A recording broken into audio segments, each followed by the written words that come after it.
Hello मेरे प्यारे दोस्तों, कैसे हैं आप सभी लोग। आप लोगों का फिर से एक बार स्वागत है आपके अपने यूट्यूब चैनल EGPCMB पर। मैं विशाल कुमार विश्वकर्मा एक बार फिर से आप सभी लोगों का तहे दिल से स्वागत करता हूं। जैसा कि दोस्तों हम लोग क्लास 10th का चैप्टर नंबर 2 मैथ सब्जेक्ट का पॉलिनोमियल पढ़ रहे हैं और आज इसका लास्ट चैप्टर है, आज इसका लास्ट लेक्चर है सॉरी।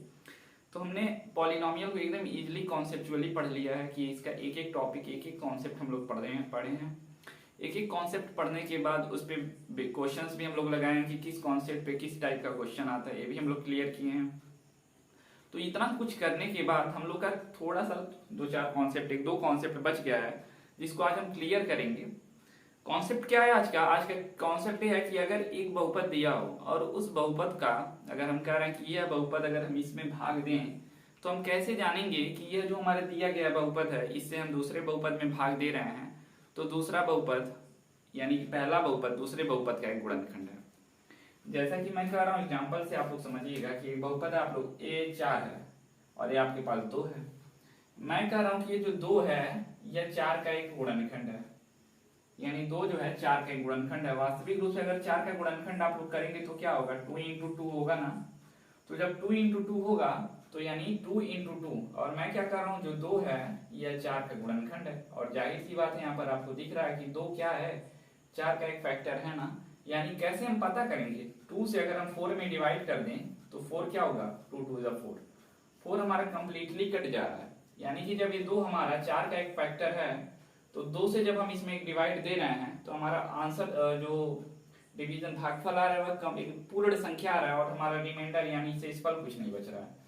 तो आपकी एक्सरसाइज 2.3 का क्वेश्चन नंबर 2 का फर्स्ट क्वेश्चन ये कर रहा है कि अगर टी स्क्वायर माइनस 3x जो एक बहुपद है इससे अगर हम इसमें भाग देते हैं, ये दूसरा बहुपद लिखा है 2t पे power 4 plus 3t cube minus 2t square minus 9t minus 12 में भाग देते हैं, यानी पहले बहुपद से दूसरे बहुपद में भाग देते हैं। तो भाग देकर बताइए कि जो हमारा पहला बहुपद है यानी टी स्क्वायर माइनस 3 दूसरे बहुपद का एक गुणनखंड है अथवा नहीं है, अथवा गुणनखंड है अथवा नहीं।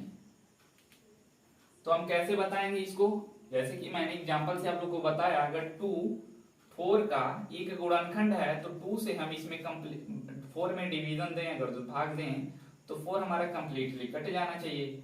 तो यहाँ पर क्या कह रहा है कि अगर टी स्क्वायर माइनस 3 इसका एक गुणनखंड है, हम इसे इसकी जांच करने के लिए क्या करेंगे, अगर हम टी स्क्वायर माइनस 3 से इस वाले बहुपद में भाग देते हैं तो हमारा बहुपद क्या होना चाहिए, कंप्लीटली कट जाना चाहिए। तो कंप्लीटली कट जाने का मतलब हम इसमें भाग देकर चेक करेंगे। तो हम टी स्क्वायर माइनस 3 से किस में भाग देंगे,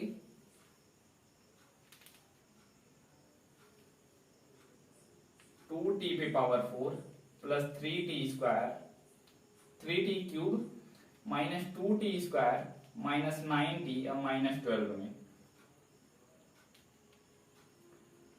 12 में हम किस भाग देंगे, किससे, टी स्क्वायर माइनस 3 से। तो जब हम इस वाले बहुपद से इस बहुपद में भाग दे रहे हैं, अगर ए बहुपद इसका गुणनखंड है तो इससे ए कंप्लीटली कट जाना चाहिए। तो देखते हैं, बात आती है कि हम टी स्क्वायर का किसमें गुणा करें कि 2t पे पावर 4 आ जाए। तो टी स्क्वायर का किसमें गुणा करें कि 2t पे पावर 4 आ जाए। इसके लिए अगर आप लोग सोच नहीं पा रहे हैं कि 2t स्क्वायर से मल्टीप्लाई करें तो हमारा 2t पे पावर 4 आ जाएगा। तो आप जैसे कि हम आपको एग्जांपल समझिए, हम 2 का किसमें गुणा करें कि 6 आ जाए, 2 का किसमें गुणा करें कि 6 आ जाए। तो 2 का अगर आप 6 में भाग दे देते हैं 3 आएगा जो आंसर, यानी 2 का अगर हम 3 में गुणा करें तो 6 आ जाएगा। सेम कॉन्सेप्ट यहां भी है कि अगर टी स्क्वायर का किसमें गुणा करें कि 2t पे पावर 4 आ जाए, तो आप भाग देकर चेक कर लीजिए, 2t पे पावर 4 को टी स्क्वायर से भाग दे दीजिए तो आप 2t पे पावर 4 को हम 2 square into 2 square T square into T square लिख सकते हैं। अपन टी स्क्वायर से जब भाग दोगे तो टी स्क्वायर से टी स्क्वायर कैंसिल हो जाएगा, बचेगा क्या, 2t स्क्वायर। यानी कि 2t स्क्वायर को 2t पे पावर 4 लाने के लिए हमें टी स्क्वायर में किसका मल्टीप्लाई करना पड़ेगा, 2t स्क्वायर का। 2t का स्क्वायर जब आप करेंगे मल्टीप्लाई तो 2t स्क्वायर का टी स्क्वायर में गुणा करोगे अगर, तो यहाँ पर हमारा क्या है, गुणा करने के लिए हम ये देखते हैं कि इसके आगे जो हमारा रियल नंबर है रियल नंबर का मल्टीप्लाई रियल नंबर में होगा और वेरिएबल का मल्टीप्लाई वेरिएबल में होगा। तो 2 वन जा 2 और टी स्क्वायर का मल्टीप्लाई टी स्क्वायर में करोगे, T square into T square. तो आप लोग जानते हो कि जब गुणा हम लोग करते हैं और बेस हमारा क्या होता है, इक्वल होता है। बेस का मतलब टी, टी जब इक्वल होता है तो घातों को क्या करते हैं, जोड़ लेते हैं, यानी हम टी पे पावर 4 लिख सकते हैं इसे। बीजगणित का गुणा भाग का एक नियम है जो किसी दिन हम एक शॉर्ट वीडियो में बनाकर अपलोड कर देंगे, आप लोग उसे देख लीजिएगा। तो ये टी पे पावर 4 आ जाएगा ना। अब इस 2t स्क्वायर का टी स्क्वायर में मल्टीप्लाई किए तो ये आया है, लेकिन अब इस 2t स्क्वायर का -3 में भी मल्टीप्लाई करना पड़ेगा। तो 2t स्क्वायर का -3 में मल्टीप्लाई करोगे तो 2 3 जा 6 टी स्क्वायर। तो आप देखोगे इसमें टी स्क्वायर का टर्म कहाँ है, आपको दिखेगा यहाँ पर टी स्क्वायर का टर्म है। तो जो -6 टी स्क्वायर आ रहा है इसके नीचे लिखा जाएगा -6 टी स्क्वायर। माइनस कैसे आया है, यहाँ पर है हमारा प्लस जो दिखता नहीं है, प्लस का माइनस में गुणा करेंगे तो माइनस होगा, 2 का 3 में गुणा करेंगे तो 6 होगा, और टी स्क्वायर का इसमें वेरिएबल नहीं है जिसकी वजह से टी स्क्वायर अलोन होगा। फिर आप लोग घटाएंगे। घटाने का क्या मतलब है कि ऊपर में से नीचे को घटाएंगे तो घटाना, अगर बाहर चिन्ह घटाना लगा रहे हैं तो अंदर का जो चिन्ह होता है हमारा चेंज हो जाता है। माइनस किस में बदल जाएगा, प्लस में, ये प्लस किस में बदल जाएगा, माइनस में। तो आप लोग देखोगे यहाँ पर प्लस और यहाँ पर माइनस हो गया है, कैंसिल आउट हो जाएगा, कैंसिल आउट हो जाएगा। यहाँ पर हमारा क्या बचेगा, 3t square, 3t cube, 3t cube बच गया ना। ये प्लस में है तो प्लस लिखो या ना लिखो कोई फर्क नहीं पड़ता।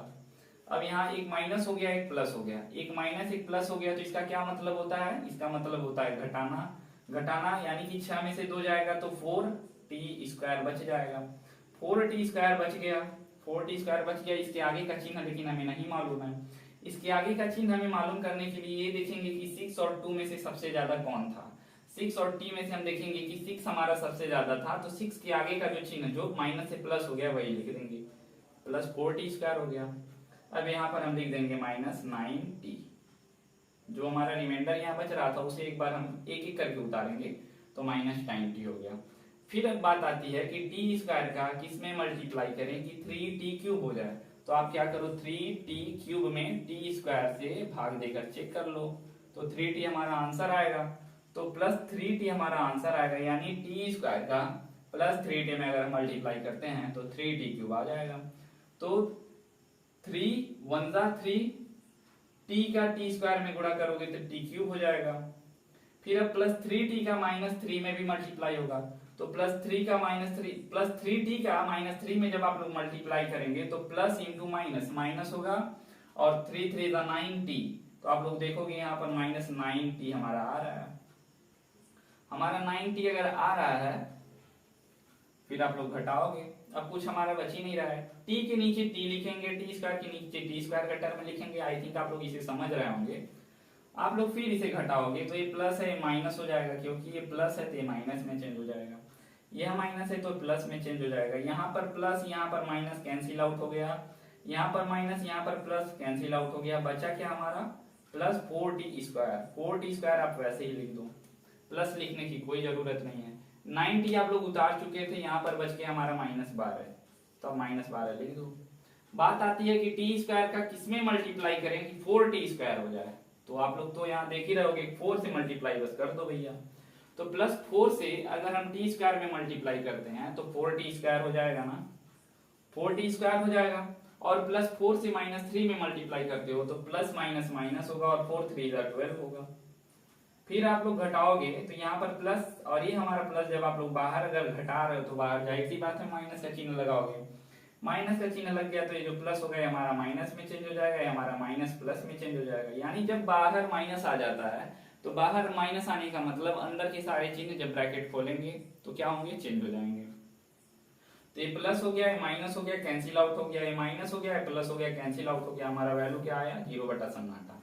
यानी कि यहाँ आने के बाद हमारा वैल्यू क्या हो रहा है, कंप्लीटली डिवाइड हो जा रहा है। यानी टी स्क्वायर -3 से जो एक पहला बहुपद है, पहले बहुपद से दूसरा बहुपद हमारा completely 2t square + 3t + 4 times में कट जा रहा है। यानी कि जब यह बहुपद इस बहुपद से हमारा कंप्लीटली कट जा रहा है, यानी कि क्या मतलब होगा कि यह दिया गया बहुपद इस बहुपद का एक गुणनखंड है।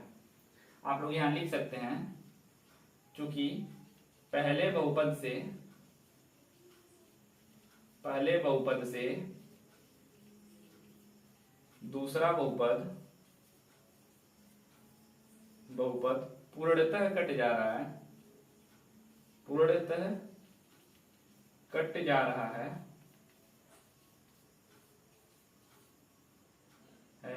इसलिए पहला बहुपद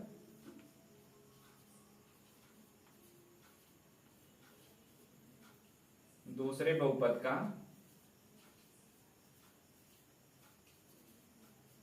एक गुणनखंड होगा, एक गुणनखंड होगा। आई थिंक आप लोग को ये वीडियो एकदम क्लियरली, ये क्वेश्चन आप लोगों को एकदम सही से समझ में आ गया होगा। अगर आप लोग को ये क्वेश्चन सही से समझ में नहीं आया तो इसी टाइप का हम लोग दूसरा क्वेश्चन करने जा रहे हैं, जो दूसरा क्वेश्चन नंबर 2 होगा। क्वेश्चन नंबर 2 पूरा हम नहीं लिखेंगे, इसको आप लोग स्क्रीनशॉट ले सकते हैं, ले लिए होंगे।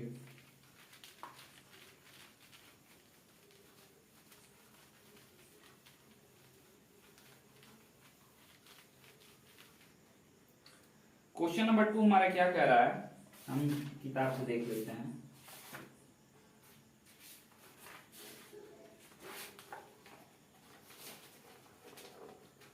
क्वेश्चन नंबर 2 कह रहा है कि x square plus 3x plus 1, यहाँ हमारा जो पहला बहुपद है उसका वैल्यू क्या दिया है, x square plus 3x plus 1 से किसमें डिवाइड करना है हमें, 3x पे power 4 plus 5x cube, 3x पे power 4 plus 5x cube minus 7x square plus 2x plus 2 में।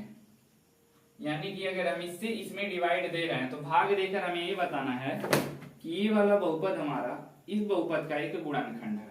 सॉरी, ये पहला बहुपद जो होगा हमारा, पहला बहुपद क्या होगा, x square plus 3x plus 1, यानी कि ये वाला हमारा बहुपद जो होगा, सॉरी,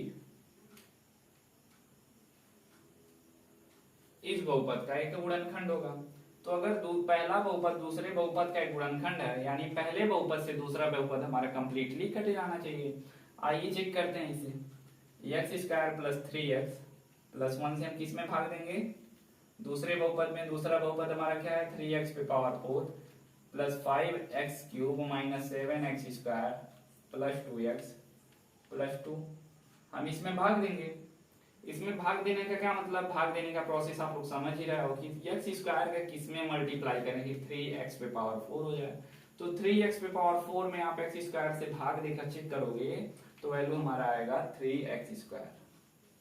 देखो 1 का 3 में मल्टीप्लाई करोगे 3 होगा, x स्क्वायर का x स्क्वायर में मल्टीप्लाई करोगे तो x पे पावर 4 हो जाएगा।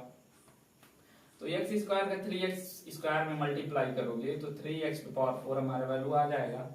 लेकिन अब इस 3x स्क्वायर का बस x स्क्वायर में मल्टीप्लाई नहीं होगा, इन दोनों में भी होगा।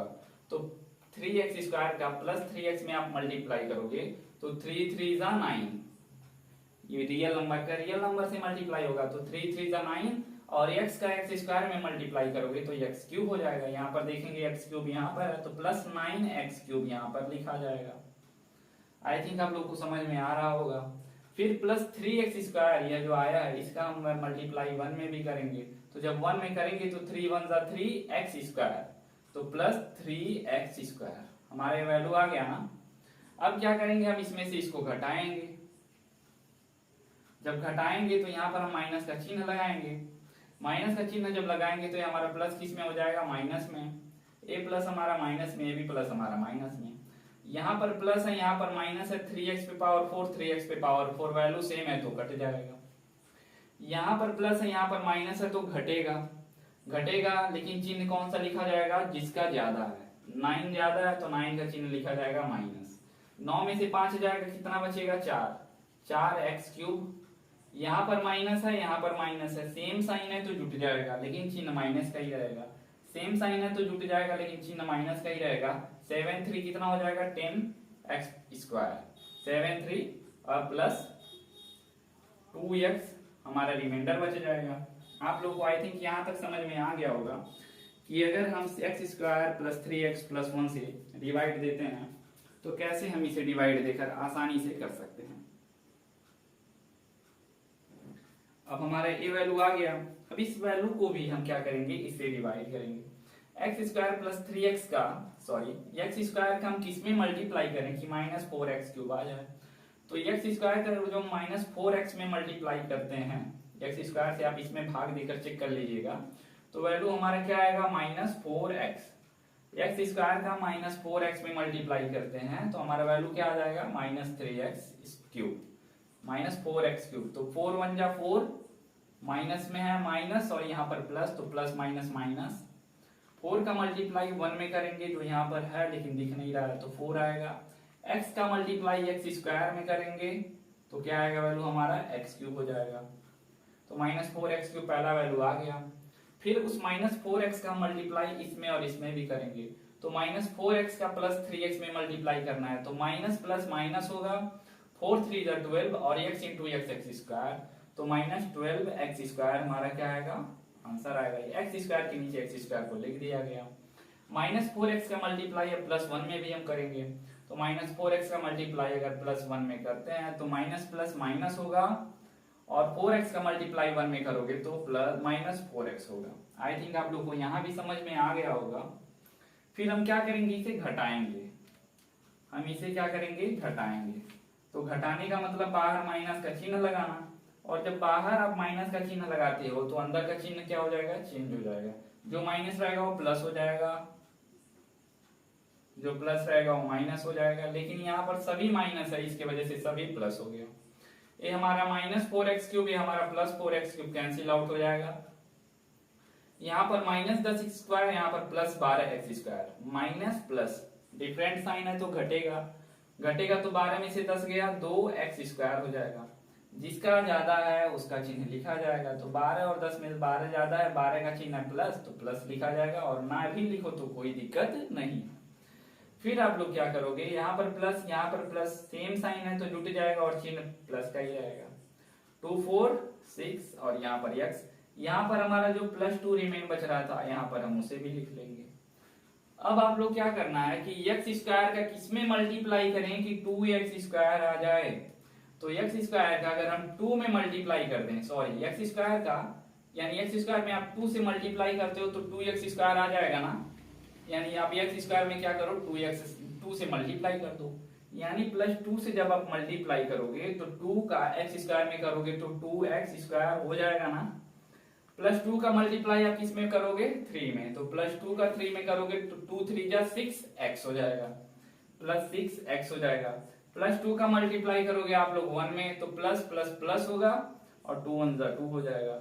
फिर आप लोग घटाओगे तो घटाने का मतलब बाहर माइनस का चिन्ह रहेगा, बाहर का माइनस का चिन्ह मतलब माइनस हो गया हमारा, ये भी हमारा माइनस हो गया, ये भी हमारा माइनस हो गया। तो यहाँ पर प्लस यहाँ पर माइनस सेम डिजिट ऊपर नीचे कट जाएगा, यहाँ पर प्लस यहाँ पर माइनस सेम कट जाएगा, सॉरी, और यहाँ पर प्लस यहाँ पर माइनस सेम सेम कट जाएगा। जैसे कि 4 में से 4 घटाते हो तो 0 बचता है, तो यहाँ 2x स्क्वायर में से 2x स्क्वायर घटोगे तो कुछ नहीं बचेगा, जिसकी वजह से हम इसे काट देते हैं और यहाँ पर हमारा रिमेन क्या बच जाता है 0, यानी कंप्लीटली डिविजिबल है। यानी x square plus 3x plus 1 से जब हम 3x पे power 4 plus 5x cube minus 7x square plus 2x plus 2 में जब हम डिवाइड कर रहे हैं तो हमारा जो रिमाइंडर आ रहा है कुछ भी नहीं। दैट्स मीन कि पहला बहुपद हमारा सेकेंड बहुपद यानी दूसरे पॉलिनोमियल का क्या है, एक गुणनखंड एक फैक्टर है। आई थिंक आप लोगों को इतना समझ में आ गया होगा। अब हम चलते हैं क्वेश्चन के दूसरे टाइप पे। क्वेश्चन का दूसरा टाइप क्या रहेगा कि एक इक्वेशन एक पॉलिनोमियल दिया रहेगा जिसमें x का मैक्सिमम पावर 4 3 5 कुछ भी हो सकता है, उसके एक दो मूल भी दिए रहेंगे और एक दो मूल देने के बाद पूछेगा इसके बाकी मूल निकालिए। तो आइए उसको समझते हैं।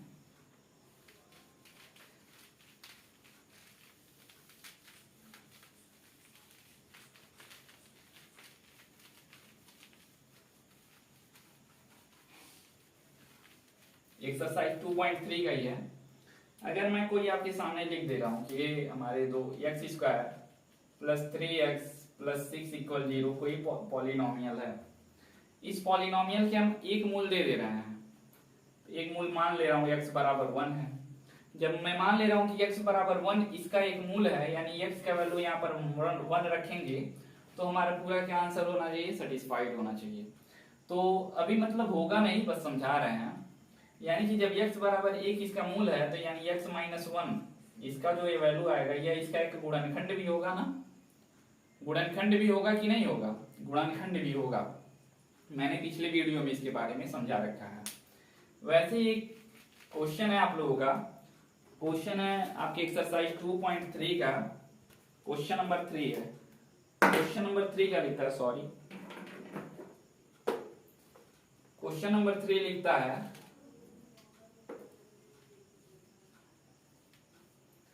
कि अगर x 3x पे पावर 4 3x पे power 4 plus 7x cube minus 2x square minus 10x minus 5 minus 10x minus 5 यह एक पॉलिनोमियल है और इस पॉलिनोमियल के दो मूल दे दिए हैं। यानी इसका पहला मूल जो दिया है, पहला मूल दिया है √5/3 और दूसरा मूल दिया है माइनस √5/3, यानी ये पॉजिटिव या निगेटिव है। अब आप लोग बता सकते हो इस इक्वेशन को देखकर, इस पॉलिनोमियल को आप लोग देखकर बता सकते हो कि इस पॉलिनोमियल में कितने जीरोस, कितने मूल होंगे। मैंने आप लोगों को बताया था कि अगर कोई पॉलिनोमियल दिया है और पॉलिनोमियल दिया है तो उस पॉलिनोमियल को आप देखकर बता दोगे कि इसमें कितने मूल हैं। पॉलिनोमियल हमारा आप लोग देखोगे तो क्या है कि इस पे मैक्सिमम पावर x का कितना है, 4 है। यानी जो हमारा वेरिएबल होता है उसका जितना मैक्सिमम पावर होता है उसका उतना ही मूल भी होता है। तो हमारा मैक्सिमम पावर 4 है तो इसमें कितने मूल होंगे, 4 मूल होंगे। 4 मूल होंगे जिसमें से 2 मूल हमारे दे रखे हैं। पहला मूल हमारा √5/3 है, दूसरा मूल हमारा माइनस √5/3 है। मैं एक बार फिर से देख लेता हूँ, कंफर्म कर लेता हूँ जी, यही है। तो जब हमारे 2 मूल दे दिए तो हमारे बचे कितने, तीसरा मूल हमारा बच गया, तीसरा मूल हमारा बच गया और चौथा मूल बच गया। यानी तीसरा और चौथा, बाकी के जो 2 मूल बच रहे हैं इन्हें हमें निकालना है। तीसरा और चौथा मूल निकालने के लिए सबसे पहले तो हम कॉन्सेप्ट समझते हैं। जैसा कि मैंने बताया कि अगर x बराबर √5/3 इस इक्वेशन का एक मूल है, तो मूल है तो जब x बराबर √5/3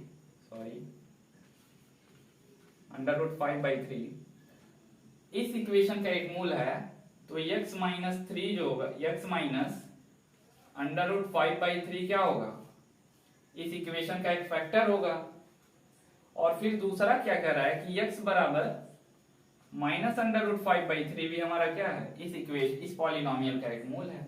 जब इस पॉलिनोमियल, इस बहुपद का x बराबर -5/3 एक मूल होगा तो x प्लस √5/3 इसका एक गुणनखंड भी होगा। यानी कि x माइनस 5/3 √5/3 और x प्लस √5/3 दोनों क्या होंगे, इसके गुणनखंड होंगे। जब दोनों इसके गुणनखंड है तो जाहिर सी बात है दोनों एक दूसरे के क्या होंगे, फैक्टर होंगे। ये भी एक दूसरे के क्या होंगे, गुणनखंड होंगे। यानी कि x माइनस 5/3 और x प्लस 5/3 अंडर रूट में है, एक दूसरे के क्या होंगे, फैक्टर होंगे। तो एक दूसरे के फैक्टर होंगे, इसका क्या मतलब है कि इन दोनों का गुणा कंबाइंड फॉर्म से क्या होगा, इसको क्या करेगा, डिवाइड कर देगा। यानी कि अब इसे अब सॉल्व करते हैं तो आप लोगों को एक फार्मूला लिखवाया गया होगा जब आप a प्लस बी का, a प्लस माइनस बी का जब होल स्क्वायर का फार्मूला पढ़ रहे होंगे तो एक फार्मूला होता है a plus B into a minus B equal होता है a square minus B square. यानी कि अगर a प्लस बी का a माइनस बी में गुणा करते हैं तो a square minus B square answer आता है। यानी कि यहाँ पर भी सेम कॉन्सेप्ट है, x प्लस बी, यानी a इसको मान लीजिए, b इसको मान लीजिए। b क्या मानेंगे, √5/3 को। तो a प्लस बी का a माइनस बी में आप लोग क्या कर रहे हैं, गुणा कर रहे हैं। तो गुणा कर रहे हैं तो आंसर हमारा क्या आएगा, a square minus B square. a square हमारा क्या होगा, x, a होगा हमारा x, इसका कर देंगे square, a square minus B square, b हमारा क्या होगा 5/√3 स्क्वायर तो इसका क्या वैल्यू आएगा, एक्स स्क्वायर माइनस 5/3। आप लोग जानते हो कि जब हम रूट का वर्ग करते हैं तो हमारा वैल्यू क्या आता है, रूट के अंदर जो वैल्यू आता है सिर्फ वही लिखाता है, क्योंकि रूट स्क्वायर से कैंसिल आउट हो जाता है। ये सब छोटी छोटी बातें हैं, आपको इन सभी बातों को ध्यान में रखना होगा, नहीं ध्यान में रखते हैं तो क्वेश्चन गलत हो जाएगा। फिर आप लोग इसे सॉल्व करोगे, तो सॉल्व करने का क्या मतलब है, आप 1/3, ये 1 एंड 3 का जब एलसीएम लोगे तो 3 आएगा। 1 से जब आप लोग मल्टीप्लाई करोगे, 1 से आप डिवाइड करोगे 3 में तो आंसर 3 आएगा, यहाँ पर 3x² हो जाएगा।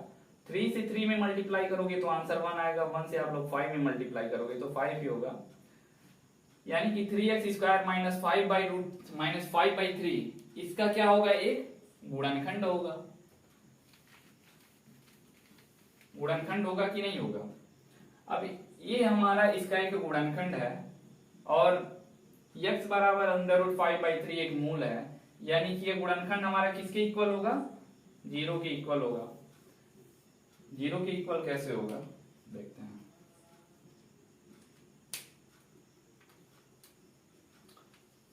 3x² माइनस 5/3 जो होगा, यह क्या है, ये कैसे आया है, जब x का एक मूल √5/3 और x का एक मूल माइनस √5/3 दिया रहता है तब। तो जब यह x बराबर √5/3, x बराबर माइनस √5/3 दिया रहता है, यानी इन दोनों का वैल्यू जो आएगा, यानी x माइनस √5/3 और x प्लस √5/3, इन दोनों का गुणा कर देंगे आप लोग। तो जब गुणा करेंगे तो इसका जो कंबाइंड फॉर्म आएगा जो ये होगा, इसका एक गुणनखंड होगा। जब आप लोग पढ़ रहे थे कि जब हम इसका क्या करते थे, कोई पॉलिनोमियल दिया गया रहता था और उस पॉलिनोमियल के हल निकालते थे, तो जब हल है तो जाहिर सी बात है उसके जो मूल होंगे उन्हें रखने के बाद हमारा आंसर क्या आना चाहिए, 0 आना चाहिए। आंसर हमारा 0 आना चाहिए। क्यों 0 आ रहा था, क्योंकि उसके हम हल निकालना है, इसके भी हमें हल निकालना है, जिसकी वजह से यह एक बहुपद हो गया। इस बहुपद को हमें किसके इक्वल रखना पड़ेगा, 0 के। 0 के इक्वल रखेंगे तो 1 का मल्टीप्लाई आप 3x² माइनस 5 में करोगे तो वही होगा, और 3 का मल्टीप्लाई 0 में करोगे तो 0 हो जाएगा। यानी कि हमारा इसका वैल्यू क्या आ गया, 3x² माइनस 5। 3x² माइनस 5 से जब आप लोग मल्टीप्लाई इसमें क्या करोगे, भाग दोगे, तो ये हमारा क्या होना चाहिए, कंप्लीटली कटना चाहिए। कंप्लीटली कटना चाहिए तो आप लोग भाग देकर देख लो, यानी क्या वैल्यू आया है हमारा, 3x² माइनस 5। ये हमारा किसका वैल्यू आ गया है, gx का। gx का मतलब दूसरा बहुपद, सेकेंड पॉलिनोमियल, और हमारा पहला पॉलिनोमियल px जो है वह क्या है, वह हमारा ये है। यानी gx से हमें px में भाग देना है। भाग देने के बाद ये पूरा कंप्लीटली कटना चाहिए। क्यों, क्योंकि यह दो मूलों से जो पहला हमारा gx जो बहुपद आया है, यह gx बहुपद मूलों की सहायता से आया है, जो दो मूल हमें ज्ञात हैं। अगर दो मूल हमें ज्ञात हैं तो उसकी सहायता से जो बहुपद बना है, उसकी सहायता से हमें जो बहुपद, इसको आप लोग इसे ऐसे भी निकाल सकते हैं कि मूलों का योगफल से जो, मतलब आप लोगों को एक फार्मूला बताया गया था कि अगर दो मूल दिए गए हों तो उनका आप एक बार एडिशन ले लीजिए, मूलों का योग हो जाएगा। मूलों का गुणनफल ले लीजिए और उससे प्राप्त बहुपद जो होता है x² minus alpha plus beta into x plus alpha into beta equal 0, इससे भी आप लोग निकालोगे तो आपका यही इक्वेशन आएगा। यानी gx का वैल्यू हर कंडीशन में यही आएगा। gx का वैल्यू हमारा यही आ रहा है तो आप लोग क्या करेंगे, यह इसका एक गुणनखंड है, यानी इससे हम इसमें भाग देंगे तो ये क्या होना चाहिए, कंप्लीटली कट जाना चाहिए। भाग देकर चेक करते हैं, तो मिटा देते हैं, बस समझाने के लिए किए थे आप लोगों को। आप लोग भाग दो, किससे भाग दोगे, 3x² माइनस 5 से, जो दूसरा मूल हमें, जो दूसरा बहुपद हमें प्राप्त हुआ है। दूसरे बहुपद से किसमें भाग दोगे आप लोग, 3x⁴ plus 6x³ minus 2x² minus 10x minus 5 में दूसरे बहुपद से आप लोग भाग दोगे। अभी सेम बात यही है कि 3x² का किसमें गुणा करें कि 3x⁴ आ जाए, तो x² में गुणा कर दीजिए आप लोग, इसमें इससे भाग देकर चेक करेंगे तो x² ही आएगा। तो 3x² का आप लोग x² में गुणा करोगे तो वैल्यू हमारा क्या आएगा, 3x⁴। फिर आप x² का किस में गुणा करोगे, -5 में, तो -5 में गुणा करोगे तो -5x² आएगा। खोजोगे x² का टर्म कहाँ है, यहाँ पर है, तो -5x² इसके नीचे लिखा जाएगा। फिर आप लोग क्या करोगे, घटाओगे, घटाओगे तो बाहर माइनस की चिन्ह है, तो प्लस जो बाहर अंदर रहेगा वो किस में हो जाएगा, माइनस में चेंज हो जाएगा। यह माइनस हमारा प्लस में चेंज हो जाएगा। तो यहाँ पर प्लस, यहाँ पर माइनस, 3x पे पावर 4, 3x पे पावर 4 कैंसिल आउट हो जाएगा। कैंसिल आउट हो जाएगा तो क्या बचेगा हमारा, यहाँ पर प्लस बचा 6x³, यहाँ पर माइनस, यहाँ पर प्लस, क्योंकि इस चिन्ह से हमें कोई लेना देना नहीं है जो चेंज हो चुका है। तो माइनस प्लस डिफरेंट साइन है, घटेगा, 5 में से 2 गया 3x², 5 में से 3 गया। अब x² जानते हैं क्यों नहीं करता है, x² से x² क्यों नहीं करता है। जैसे मैं लिख रहा हूं कि 5 अमरूद में से 2 अमरूद आपने खा लिए, तो कितने बचे, तो 5 अमरूद, 2 आपने खा लिए, 2 अमरूद आपने क्या कर लिए, तो 5 में से 2 गया 3, और बचा कितना, 3 अमरूद बचा ना। तो जो x² होता है समझिए अमरूद है, अमरूद कहना आप लोग तो नहीं छोड़ोगे ना। तो 3 बचा, क्या बचा 3, तो वही 3x² बचा। यहाँ पर 3 अमरूद जैसे बच रहा था, वहां पर 3x² बचा। वेरिएबल को हम कभी घटाना में कैंसिल आउट नहीं करते हैं, वेरिएबल हमेशा कैंसिल आउट होता है किसमें, वनली डिवीजन में होता है। अगर डिवीजन में भी तभी होगा अगर जो न्यूमरेटर और डिनोमिनेटर का वेरिएबल का एक्सपोनेंट यानी पावर सेम होता है तब। तो 5 में से 2 गया 3 बचा, 5 का पावर 5 ज्यादा है 2 में से, तो 5 का जो साइन होगा यानी प्लस, वह इसके आगे लिखा जाएगा। -10x को हम फिर से एक बार यहाँ पर उतार लेते हैं। माइनस, अब बात क्या आती है कि 3x² का किसमें मल्टीप्लाई करें, 6x³ हो जाए। तो 3x² का अगर हम 6x में, सॉरी 2x में मल्टीप्लाई कर देते हैं, 6x² का 2x में मल्टीप्लाई कर देते हैं, तो हमारा वैल्यू क्या आना चाहिए, 6x³ आना चाहिए ना। तो 3 2 जा 6, x² का x में मल्टीप्लाई करोगे तो x³ हो जाएगा। गुणा में घातों को क्या करते हैं, जोड़ लेते हैं, 6x³। अब हम इसका मल्टीप्लाई +2x का मल्टीप्लाई -5 में भी करेंगे, तो +2x का +2x का -5 में आप मल्टीप्लाई करते हो तो प्लस इंटू माइनस क्या हो जाएगा, माइनस हो जाएगा। 2 से 5 में आप लोग गुणा करोगे, 2 5 जा 10x आएगा। तो -10x को लिखेंगे x के नीचे, तो -10x, क्योंकि जैसे कि मैंने अमरूद का एग्जांपल देके आप लोग को समझाया है कि अमरूद में आप लोग अमरूद ही खाओगे तो अमरूद ही बचेगा ना, यानी कि बेचोगे भी तो अमरूद में से अमरूद ही जाएगा, अमरूद में से आम तो बेच नहीं दोगे।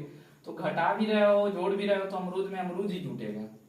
एक टोकरी में आपको अमरूद दे दिया जा रहा है और कहा जा रहा है इसे रखिए, तो आप उसे अमरूद की टोकरी में ही रखेंगे, ना कि जिसमें सेब है उसमें रख देंगे। यानी कि जोड़ घटाना हमेशा सेम वेरिएबल की राशि से किया जाता है। अब इसे आप लोग घटाओगे तो हमारा कट जाएगा, क्योंकि यहाँ पर है प्लस, जब आप लोग घटाओगे हो जाएगा माइनस में, कट जाएगा। इसका चेंज नहीं होगा चिन्ह, क्योंकि हमेशा नीचे वाले का चिन्ह चेंज होता है जिसको घटाया जाता है।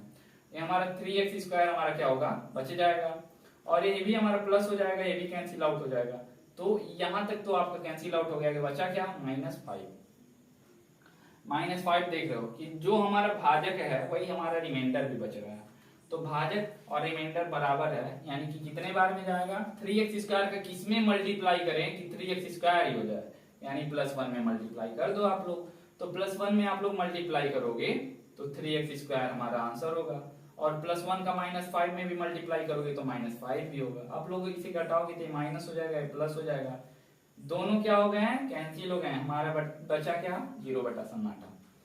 जैसा कि मैंने आप लोग को समझाया था कि पहला मूल हमारा है, दूसरा मूल है, तो मैं थोड़ा इसे मिटाना चाहूंगा। मैं दोबारा लिख रहा हूं इसे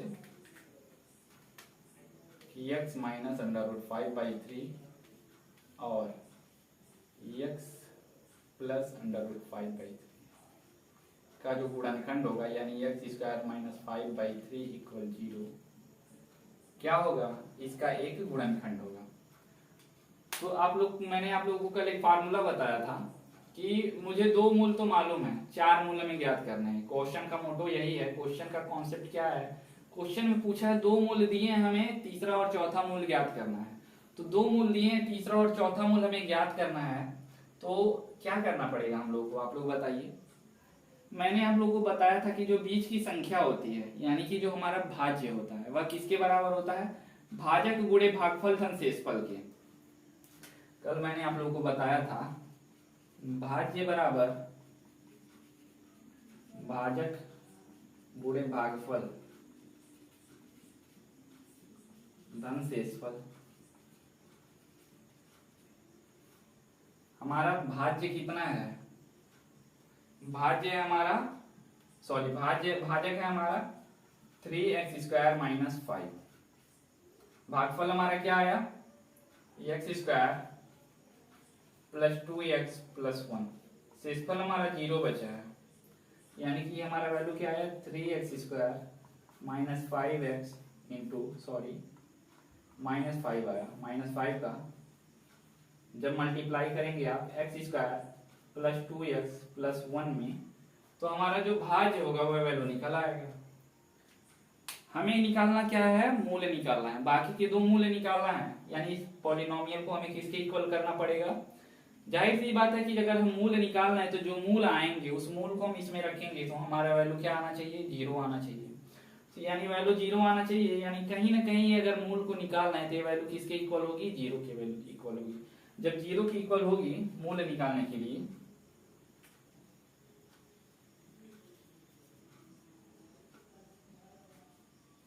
तीसरे तथा चौथे मूल के लिए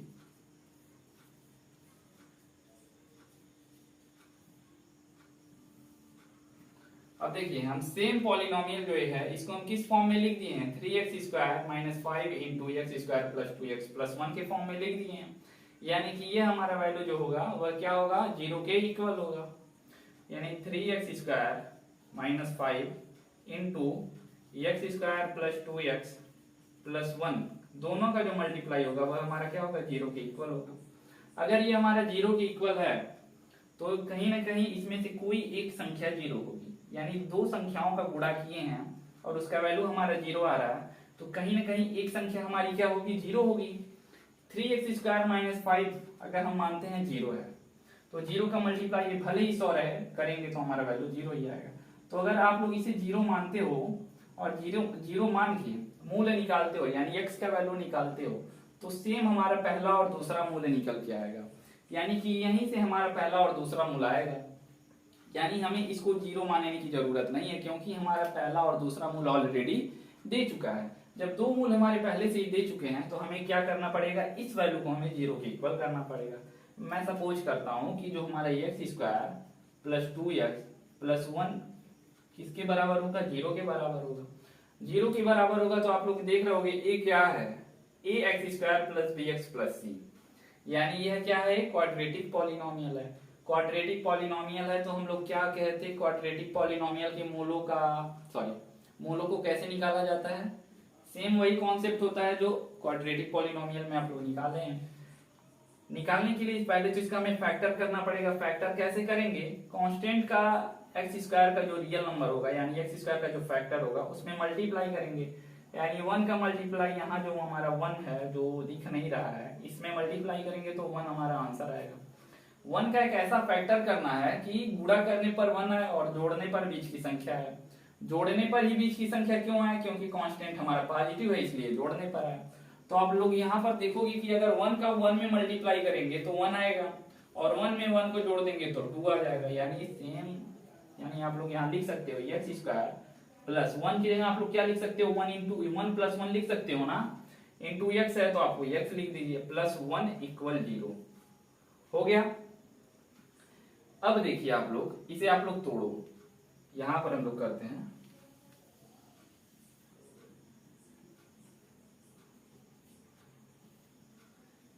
x² plus 1x plus 1x plus 1 equal 0। जब आप लोग इसे तोड़ोगे तो x² plus 1x plus 1x plus 1 equal 0 होगा।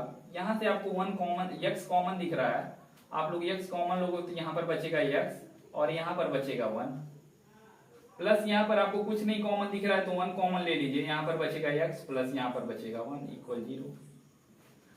अब देखिए दोनों में x प्लस 1, इस यहाँ भी x प्लस 1 यहाँ भी x प्लस 1, यानी x प्लस 1 दोनों में क्या है? कॉमन है। x प्लस 1 दोनों में कॉमन है तो x प्लस 1 कॉमन ले लीजिए, तो यहाँ पर हमारा क्या बचेगा? x, और यहाँ पर हमारा बचा 1 इक्वल 0 हो गया। अब इसका और इसका मल्टीप्लाई हमारा क्या हो रहा है? 0 हो रहा है, यानी कि इसमें से कोई एक क्या होगा? 0 होगा ना। अगर हम x प्लस 1 को 0 के इक्वल लेते हैं तो x इक्वल हमारा वैल्यू -1 आएगा, यानी हमारा तीसरा मूल क्या निकल के आ गया, -1। तीसरा मूल हमारा क्या निकल के आया, -1। और अगर हम इसको लेते हैं x + 1 = 0, तो x इक्वल भी यहाँ पर भी हमारा -1 आएगा, यानी हमारा चौथा मूल भी निकल के आ गया। यानी कि अगर बहुपद के दो मूल दिए हों, किसी बहुपद के दो मूल दिए हों और उसका अन्य मूल्य निकालने के लिए कह रहा है, तो पहले दो मूल से जो हमारा क्वाड्रेटिक पॉलिनोमियल बनेगा, उस क्वाड्रेटिक पॉलिनोमियल से आप बड़े वाले पॉलिनोमियल में भाग दोगे। भाग देने के बाद जो हमारा भागफल आएगा और जो हमारा भाजक होगा, इन दोनों का मल्टीप्लाई हमारा भाज्य के बराबर होता है। तो इसका और इसका मल्टीप्लाई इसके बराबर होगा, इसका और इसका मल्टीप्लाई करके इसके बराबर है, और इसकी सहायता से हमें मूल्य निकालना है। तो मूल्य निकालने का मतलब ये इसका और इसका गुणनफल, इसका और इसका गुणनफल जो होगा कहीं ना कहीं 0 के इक्वल होगा, क्योंकि मूल वही टर्म होते हैं जिसका वैल्यू हम पॉलिनोमियल में रखने पर हमारे पॉलिनोमियल सेटिस्फाइड हो जाते हैं, यानी 0 के इक्वल हो जाते हैं। तो जब 0 के इक्वल होते हैं तो हम इसका और इसका गुणनखंड यहाँ पर 0 के इक्वल करेंगे। 0 के इक्वल करके अगर इसको हम 0 के इक्वल लेते हैं तो हमें वही मूल निकलेगा। करके देख लो कि अगर हम 3x² - 5 = 0 ले रहे हैं, तो -5 इधर जाएगा तो +5 हो जाएगा, +5/3 हो जाएगा x² का वैल्यू, और x यहां से आप हटाओगे तो इधर जाके रूट में हो जाएगा। तो जब x² को आप इधर हटाओगे तो प्लस माइनस क्या होगा, +-5/√3 होगा। तो एक बार प्लस लेना है, एक माइनस लेना है, तो जब प्लस माइनस लोगे तो दोनों मूल हमें निकल के आ जाएंगे।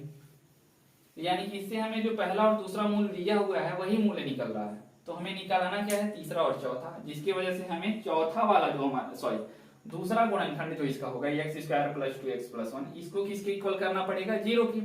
इसको हम 0 के इक्वल कर रहे हैं तो हमें तीसरा और चौथा मूल्य निकल के आ रहा है। तो यहाँ पर हम लिख देंगे हमारा थर्ड 0 है, थर्ड रूट लिख रहे हैं हम लोग, और ये हमारा क्या है, फोर्थ रूट।